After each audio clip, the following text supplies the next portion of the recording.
Hello, witches, and welcome to another Cozy Coven chat. I am your host, Jenny C. Bell, and this is a chat where we talk about living slowly and tuning into the seasons. And this is coming out on an eclipse. So today is an eclipse, and I talked about it a little bit last week just to kind of prepare you.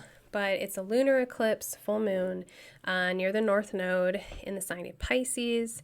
And it's like all eclipses, intense.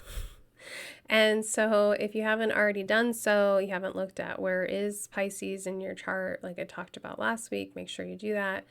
But just also let yourself be. Let things surface today. So if you're suddenly kind of moody or you suddenly have an insight, honor it. Right? Honor whatever emotions arise, honor whatever comes up for you, and it can continue to come up for you for a couple days. So it may not really hit you today, it may hit you in the middle of the week, right? And so definitely honor that highest self, that emotional self, that intelligent self, the part of you that connects with your angels and guides. This is a good day to pull cards, it's a great day to journal, it's a good day to sit in meditation. And I'm going to give you some journal questions at the end of this episode, but it's eclipse season, and the rest of the week, astrologically speaking, is not going to be as intense, right? But we definitely want to honor this moon energy, this eclipse energy today, and then it's going to just kind of lead into the rest of the week. And then I would like to also offer a card. So a card for the week, the energy for this week. Ooh, it fell on the floor. Okay, Justice. She really popped out too. She fell on the floor. So she's the 11th card of the major arcana, and she is all about kind of like this balance, because she has the scales, like the Libra scales, but a lot of times about kind of this honest self-reflection. And I love that for an eclipse week, because that's what we're being asked to do, right? I have always been very connected to the moon. I am a Cancer rising, and moon is very important to me. But when I really started tuning into the moon cycles and which planet the moon was under and where the moon was, and even sometimes like I really for like a whole year went through and like looked at each day and where the moon was, which you can do, right? Like, so for instance, today it's in Pisces, and then Monday it goes into Aries, and then by Wednesday it goes into Taurus, and then by Friday it's in Gemini, and then on the next Saturday it continues in Gemini. And I really got into that because it was like I would just check my moon calendar every day and just be like, okay, so the moon's in this house, in this sign. How do I feel? Like, do I feel like differently? And I even found, I don't have the app anymore, but in the Calm app, there was songs for each moon. They were really beautiful, and I would listen to those as I meditated. But it's just a way to connect with the moon. So you can connect with the moon phases, new moon energy versus full moon energy, but you can also like look at the astrology. Where is the moon today? And what does that mean for me?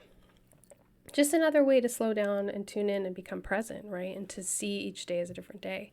But yes, we have Justice. So honest reflection, what is coming up for you with this eclipse, and why, and what does it mean, and what needs to be transmuted.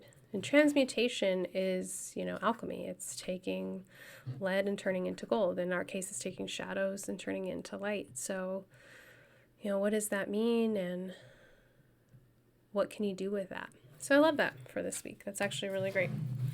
And yeah, so we're continuing in kind of this not yet fall equinox energy. I mean, depending on where you live, it may feel like fall. It's been hot here. It tends to be hot here where I live in Southern Oregon, really until like Halloween. Like, we have a couple days here and there, or mornings really, where it's like I could wear a sweatshirt. But Halloween hits and it's usually pretty cool, and then it gets colder after that. But we've done pumpkin patch picking where we're in t-shirts. Like, it's just kind of the vibe, right? So depending on where you are, it may start to feel like more fall than summer, but some of you may still be really holding on to summer. Personally, looking at the plants in the yard, in the garden, it's definitely feeling more fall, right? Like my squashes are finally getting pretty big. I had no luck with pumpkins this year. It's kind of a bummer.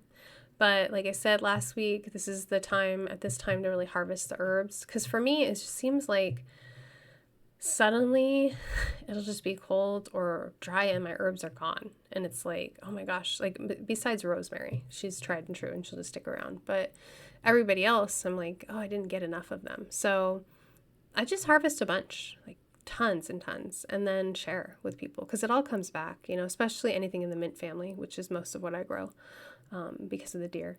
And so, yeah, and right now I'm really excited. I'll be collecting, decided the equinox felt like the right day. So I was going to pick like a special day to collect all of my mugwort.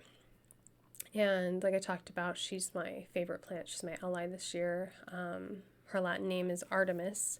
So she's a moon plant, and so it felt appropriate to collect her on the full moon. And what I like to do is she's already flowered, and so I like to make bundles of her and dry her for incense. So I have a little cauldron. I light a charcoal disc. I let it get nice and hot, and then I just sprinkle mugwort on there. She smells amazing. Slightly psychoactive, but not like gonna get you a DUI, right? Right? That's why it's like the dream plant. It's a prophetic dream plant, but it just smells great. And I use it for cleansing and for blessings. I use mugwort pretty much all the time. I have it right now in jars all over the house as my flower because it flowered. It's these really tiny little yellow flowers. I also drink it as a tea. So I'll be doing that. So I like to a lot of times harvest like herbs on full moons. This is all my own thing, so I don't know because it kind of depends on what other people do. Like for gardening, there's like moon gardening. So this is what I personally like to do. And then new moons is more like when I like to make a tincture. That's when I like to get those started. So that's just kind of like my own little vibe for that. Continuing this week on cleaning and writing. Like I said, I've gotten really organized in the Virgo season. And this is, you know, if organization is not your strength, I understand. It's not mine either. But it's a good time frame to try to kind of get organized. Definitely with this eclipse energy, journaling more and keeping a record of the dreams. Mugwort, by the way, and always like do your own health research. But mugwort and tea, and you don't want to take if you're pregnant, helps with lucid dreaming and dream recall as does blue lotus. So been leaning into those plants a little more because I knew the dreams would be vivid anyway with Pisces being such a dreamer and the eclipse. Like, let's lean into it. That's always kind of my tip or my energy on like tuning with the moon and the astrology is like lean into it. Like, don't resist it. You know what I mean? Like, that's part of living seasonally. It's living astrologically. Like, I'm not going to fight the energy. Like, my body is naturally tired around a new moon. Like, it just doesn't want to do as much. And it's partly like the way my cycle is as well. And then full moon, I sleep less. And I just like give in to that. Like sometimes I'll just get up and journal because that's just my body doesn't want to sleep. And I think that's a lot of us because our ancestors probably didn't sleep as much. The moon was super bright. There was things you could do by the light of the moon, right? Hunting, gathering, creating, dreaming, meditation, you know, there's like lots of things. So if you find it hard to sleep around the full moon, you're not alone. And that's where the term lunacy comes from. But just go with the flow. Like, it's temporary, especially if you realize that's what it is. Like, if it's other things, different. But if you realize, like, just these couple days around the moon, you're struggling to sleep, then give in. It's okay. It's okay. And you go to bed a little, like, earlier and just allow yourself to meditate and think. And if you wake up in the middle of the night, ponder the dreams. Try not to get frustrated, right? Just kind of like I said, go with the flow, give in. So that's another kind of like moon tip, I would say. Some other things focusing on is sort of like I like to spend September kind of getting things in order budget wise too. Like, why not? Let's talk about it. Because the holidays come up and you want to buy things, you want to cook meals, there's a lot of purchasing, starting at Halloween with costumes and candy and then going on from there. So definitely, looking at that, like just getting clear on a lot of things. I don't know. Virgo season just has me getting really clear on a lot. Like, am I organized? Am I budgeting? Am I doing a to-do list? Are things clean? Are they decluttered? All that good stuff, really. And so, yeah, definitely focusing on that. Definitely looking at, I've been harvesting the apples I can harvest. We had kind of like a worm issue and we know how to deal with it, but it's too late now. So harvesting the apples that I can from our tree. And I always, personally, if you harvest fruit locally or from your own yard, I always like to cut the apple in half so you can see the pentagram or the star. And then I always put that on my altar as an offering. And I just let it dry out. And it doesn't usually rot. It just dries into like a pretty little pentacle. And then I put it in the yard after that and put it back to the earth. But I like to do that when I harvest food from my own yard or from, I go to an orchard to pick. I always like to share on my altar as an offering because there's something really special about picking your own food and your fruit. We used to go every year in California to the same apple orchard and pick fruit. It's just really puts you in connection with nature and ancestry and makes it really mindful. It's very slow. But anyway, looking forward to making apple butter. So my recipe is really not a recipe, so anybody can use it. I also use the same recipe for peach butter. So I put it all in a crock pot. I cut the fruit to get rid of the seeds or the pits.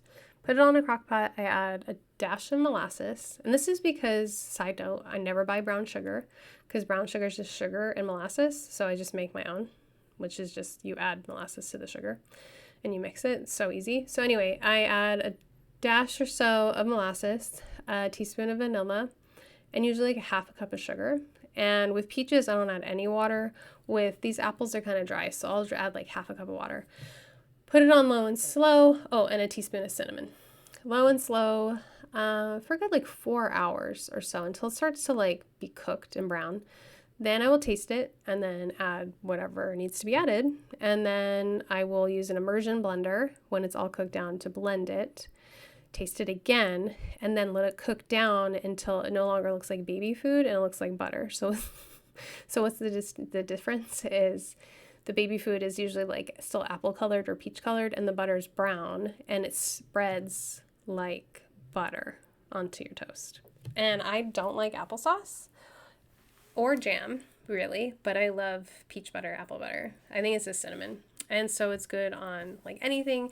You can can it and you can also freeze it. So highly recommend if you have too many apples or you go apple picking to try your hand at making your own butter. You can find an actual real recipe, but I like mine because it's I don't know how sweet you like things. There's been some recipes I've tried and I'm like, no, I cut almost all the sugar in half on recipes for the most part. Because I like sweet things, but I don't like it cloyingly sweet. So anyway, apple butter.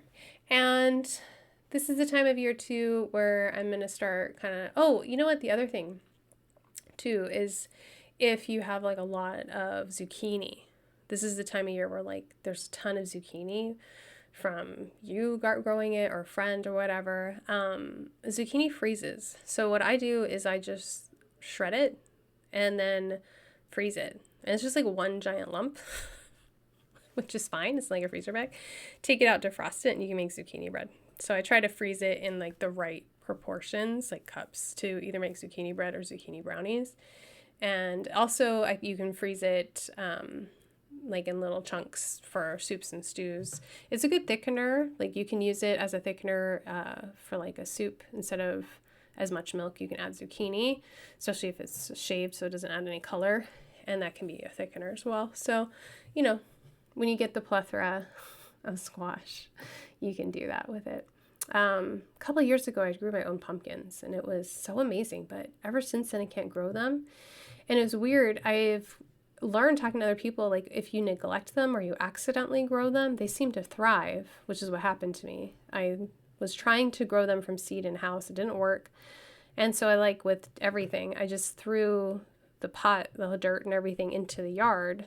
And suddenly I had like 5 pumpkins that year. But this last few years, me consciously planting seeds and trying to grow pumpkins, I've had no success. So, I don't know. But same thing with pumpkins. I scooped out all the seeds, I saved them, I dried them to plant, and then I also cooked them and made my own pumpkin puree and pumpkin pie, which, talk about slow living. With slow living and this kind of lifestyle that I like to lead, and I've probably been leading as much as I could my whole life. I mean, I'm a Taurus sun and a Cancer rising. Like, I was meant to live a slow life. I was also raised by my grandparents, which I think helped. But having this whole, idea of slow living, I'm always willing to try to make anything from scratch. Like, I've made my own crackers, I like make my own bread, like everything. And sometimes I'm like, yes, like totally gonna make this from scratch from now on. And other times I'm like, I will never. I will never. And yeah, that's how I feel about cinnamon rolls from scratch. And that's how I feel about crackers. But that's just me. You do you. Just this, I don't know if it was because they were gluten-free cinnamon rolls, but they took like all day and it just wasn't worth it. But yeah, slow living. And just from like last thing I want to talk about again is the eclipse season. Eclipse today. Take it easy, please. Rest, nourish, listen to your body, look for signs of what's coming up. And these are journal questions from our coven where I have a ritual for eclipses. It's a ritual for release of what's holding you back. And these are the journal questions that I want to share with you. What is heavy on your heart and mind at this time? What has this eclipse brought to your attention? What do you need to release or heal at this time? What changes do you want to make going forward from this eclipse energy?